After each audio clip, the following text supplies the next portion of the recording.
Hello বন্ধুরা, কেমন আছো তোমরা সবাই? আশা করি খুব ভালো আছো। তো আমি দুপুরবেলা ভিডিওগুলো শ্যুট করছি, তো তোমরা হয়তো পাবে অন্য দিন, কারণ আমি তো আগেই বলেছি আমি ডেট অ্যান্ড টাইম দিয়ে সেট করে রাখি, কারণ সবসময় সময় হয় না, অ্যাকুরেট টাইমে তো দেওয়া সম্ভব নয়। যখন টাইম পাই আমি ফট করে ভিডিও বানিয়ে ফেলি আর কি।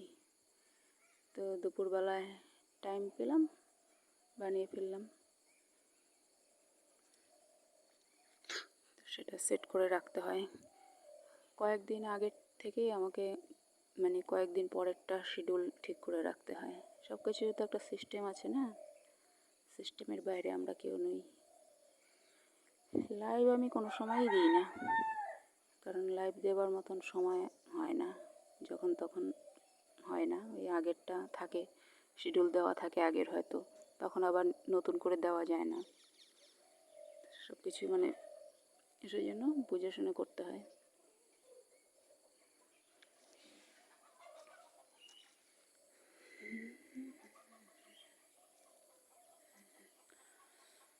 তোমরা অনেকেই বলেছো যে ভিডিওতে আমাকে দেখা যায় না। অবশ্যই ইন ফিউচার দেখতে পাবে, ব্যবস্থা করব। অ্যাকচুয়ালি ভিডিও শ্যুট করলে আমার ফটোটা ঠিক ভালো আসে না, ঠিক আছে, ভালো ওঠে না। তো সেটাও একটা কারণ। তাও আমি দিয়েছি, এমন না যে আমি দিইনি। ওখানে যদি তোমরা ওয়াচ করো দেখতে পারবে আমার কয়েকটা পিক আছে, খুব ভালো ওঠেনি পিকগুলো, কিন্তু তাও দিয়েছি আমি। সেরকম কিছু ব্যাপার নেই যে একদম দেওয়াই যাবে না, দিয়েছি। বাট পিক আমার ভালো ওঠে, যদি ভালো করে কেউ তুলতে পারে তো ভালো ওঠে। তো দিয়েছি আমি, ইন ফিউচার হয়তো দেবো, আমি সময় পেলে সেটারও ব্যবস্থা করব। এখন আপাতত এটা দিয়েই কাজ চালাও, ইন ফিউচার আমি ব্যবস্থা করব পরে, কীভাবে ফটোটা ভালো করে তোলা যায় সেই ব্যবস্থা করে। মোবাইলটাতে ডিস্টার্ব আছে না, মোবাইলটা তোলায় ডিস্টার্ব আছে, দেখতে হবে অনেক কিছু।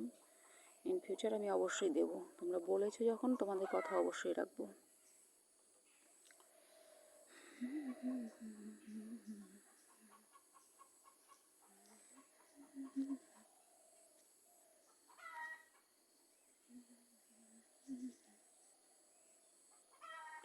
তোমাদের সাথে কথা বলতে বলতে কীভাবে যে সময় চলে যায় আমি নিজেও বুঝে পাই না। 3 মিনিটের ছোট ভিডিও, ঠিক আছে, আমি কিছু বলার আগে